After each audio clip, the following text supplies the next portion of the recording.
할렐루야, 그리스도를 날마다 누리는 예배 7월 9일 말씀 보겠습니다.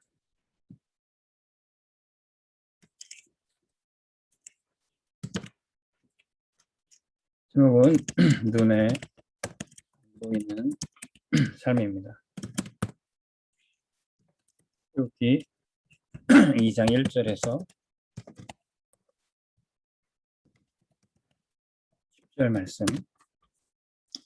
어떤 사람이 성공된 인생을 살았을 때 우리 눈에는 이제 그 사람의 성공된 면만 보이지만 그 사람이 성공하기까지, 또 하나님의 사람은 하나님께 그렇게 멋지게 쓰임 받기까지 눈에 안 보이는 많은 배경들이 있습니다. 믿음의 부모가 있을 수 있고요. 또 훌륭히 지도해 주신 선생님이 있는 것입니다.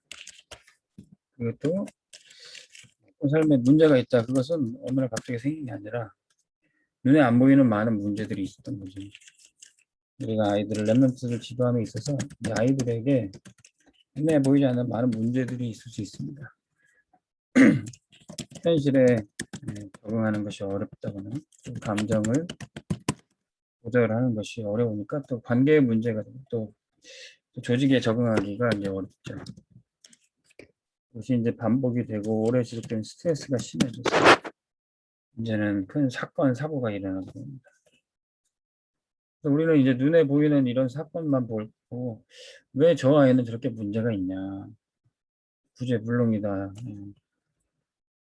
왜 저 사람은 저렇게 사고 많지냐, 그렇게 이제 판단하기 쉬운데 거기에는 이제 눈에 보이지 않는 원인들이 많이 있습니다. 오래된 거라는 거죠. 갑자기 터진 사건, 사고가 아니라 오래된 문제. 그 사건을 일으키게 한 그 사람 속에 있는 각인과 뿌리, 체질들이 있는 것입니다.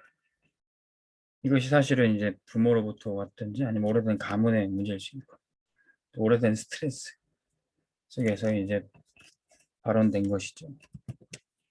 사실은 이 손과 발로 했던 행동이 그 사람의 마음과 생각과 뇌에 각인된 것이 나오게 된 거죠. 결국 이것이 영혼에 영향을 미치니까 굉장히 영적인 문제도 있고 평생 사실은 영적 문제도 될 수 있고 또 살면서 인생의 문제, 굉장히 고생이 될 수도 있습니다. 그래서 우리가 사역을 하고 또 랩런트를 지도할 때 이런 원인을 잘 파악하고 사역자나 교사가 사역을 하고 또 치유를 해야 되겠습니다. 문제가 터졌기 때문에 이제 이것을 갱신해야 된다. 또 아직 랩런트들은 많은 것이 준비되지 않은 시기 때문에 제대로 된 성품과 제대로 된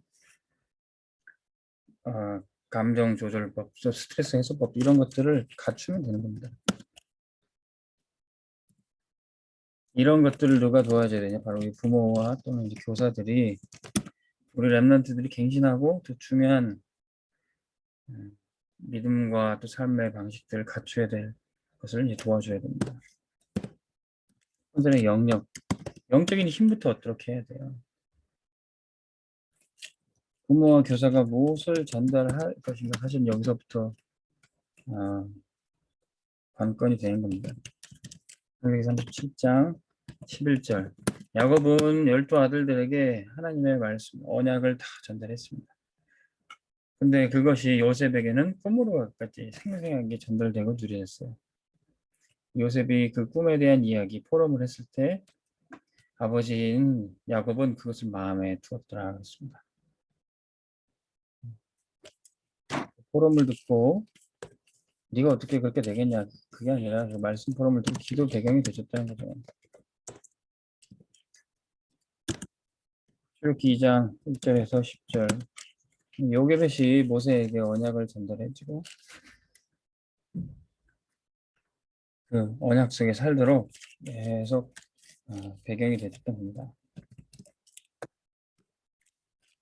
사무엘상 2장 1절에서 10절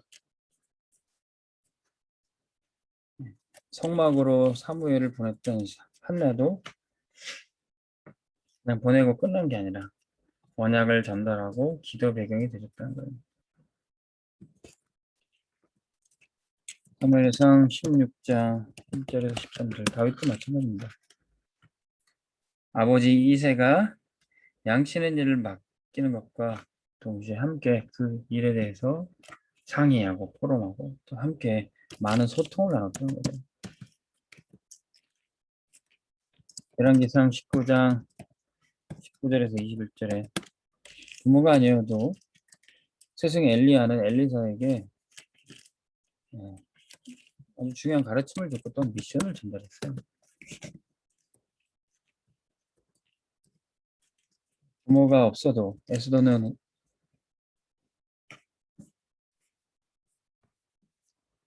어땠습니까? 에스더는 포로기에 나라가 망하고 포로로 끌려가서 부모가 없는 상태였지만 그의 사촌 오빠인 모르드게가 중요한 팀장을 해줬던 거죠.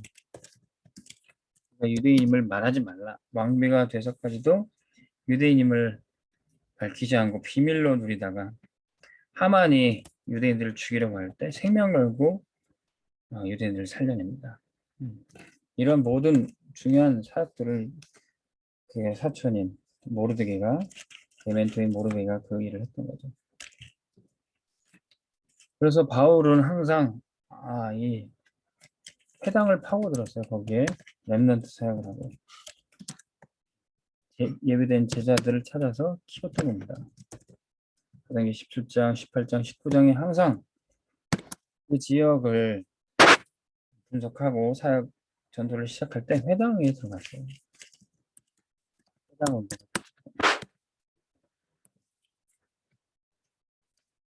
그래서 부모와 또는 교사가 우리 렘넌트들에게 영적인 힘을 전달할 때 아이들에게는 문제가 해결될 뿐더러 아이들을 완전히 치유하고 또 하나님이 쓰시는 사람으로 세울 수 있습니다. 두 번째 전달하고 갖춰야 될 게 이제 지력입니다. 우리의 뇌 속에 중요한 언약을 담고 그것이 우리 영혼까지 연결되게 되어 있습니다. 이 뇌를 가장 치유하고 회복할 수 있는 시간이 바로 조용한 시간입니다. 조용히 묵상을 할 때, 그리고 생각이 깊어질 때, 집중을 할 때, 이때 뇌가 살아나고 뇌가 제대로 기능을 발휘할 수 있습니다. 심지어는 이제 기도가 되면서 이때 이제 학업도 하고요. 전문성을 키우는 겁니다.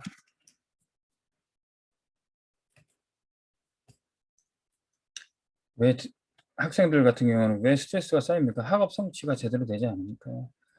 그런데 자꾸 공부는 강요하고 성적은 필요하고 그러니까 스트레스가 쌓이는 거죠. 성적이 어느 정도 나오지 않으니까 또 학교 생활 적응도 어렵고 다른 사람과 다른 친구들과 비교하니까 또 감정의 상처도 받고 이 학업 성취도를 위해서도 기술이 굉장히 필요합니다. 세 번째는 체력. 몸이 아파도 굉장히 스트레스죠. 몸이 아파도 친구들과 함께 적응하는. 대부분 이제 왕따 당하는 사람들을 보면 이제 건강도 약하고 체격도 왜소한 편입니다. 그래서 이 체력을 잘 길러야 우리 렘넌트들이 삶에서 부딪히는 문제들을 잘 헤쳐나갈 수 있는 거죠. 기본적으로 음식 섭취, 식생활,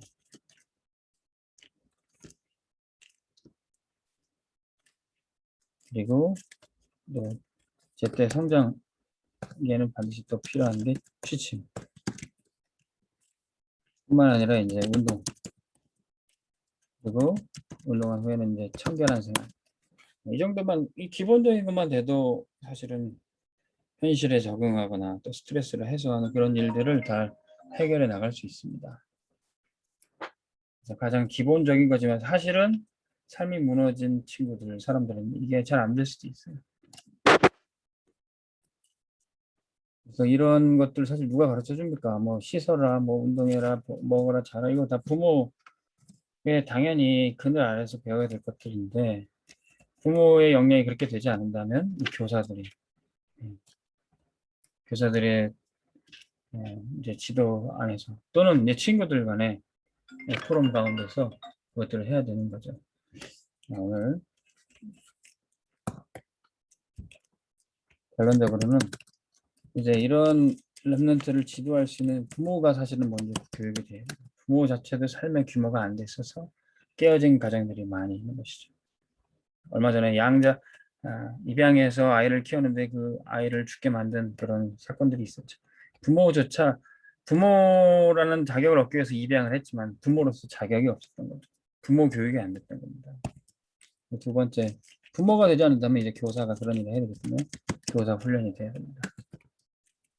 세 번째는 그런 부모와 또 교사가 함께 팀이 되기 위해서 이 랩런트 사역하기에 부모 교사 기도가 필요합니다. 우리 교회는 매주 월요일 8시 30분에 부모 교사 기도회가 있습니다. 하나님께서 우리 랩런트들의 눈에 안 보이는 부분까지도 이 부모와 교사가 사역을 통해서 치유하고 세우는 그런 역사들이 일어나길 바랍니다. 하나님 아버지, 우리 랩런트들에게 눈에 보이지 않는 문제, 영적인 문제부터 우리가 찾아내서 영역, 지력, 체력을 전달해서 치유하고 살려내게 하여 주옵소서. 우리 부모가 준비되기 원합니다. 교사가 훈련되기 원합니다. 이제 여름 성경학교와 WRC 사역을 통해서 부모와 교사 우리 랩런트들이 새로워지는 시간표 되게 하여 주옵소서. 예수 그리스도 이름으로 기도합니다. 아멘. 승리하시기 바랍니다.